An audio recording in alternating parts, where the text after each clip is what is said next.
মানে প্রথম কাঁচা গাপ মাখা খাচ্ছি, বিসমিল্লাহ। আর এভাবেই হচ্ছে কুচি কুচি করে নিতেছি, সাথে হচ্ছে সরিষার তেল, খাঁটি সরিষার তেল। এটা কি চিনেন? গাপ, কাঁচা গাপ। আজকে হচ্ছে এই কাঁচা গাপটাই এখন মাখবো। দেখি, এতদিন ভিডিওতে দেখেছি কিন্তু আমি কখনো খাই নাই, বাট আজকে খাবো, দেখি কেমন লাগে আর আপনাদের সাথে শেয়ার করব। চলেন আগে এটাকে ভালো করে ছিলেই নিতে হবে। আমি কিন্তু কখনো খাই নেই, জীবনের প্রথম। কেমন হবে আমি জানিও না, জাস্ট একটা ভিডিওতে দেখছিলাম, ওইটা দেখে ইন্সপায়ার হয়েছি।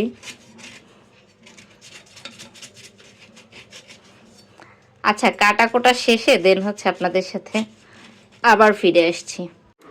ভালো করে শুকলা ছিলানোর পরে এরপর আমি একটু ধুয়ে নিছি, যেহেতু কাঁচা গাপ এর জন্য একটু কালো কালো দেখাচ্ছে।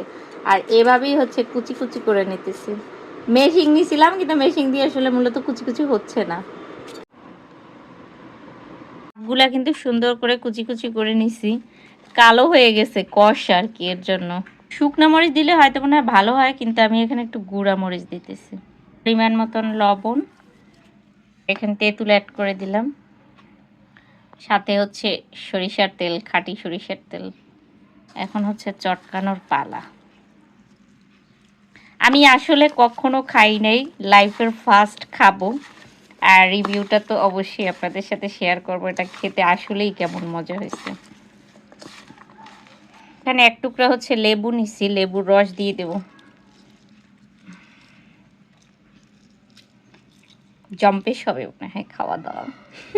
আসলে আচার দেখলে আমাদের জিভে পানি চলে আসে। এই হচ্ছে তার ফাইনাল লুক। গাপ মাখা খাচ্ছি, বিসমিল্লাহ। মজা লাগে, চালতা মাখার মতো লাগে কিছুটা, ভালোই।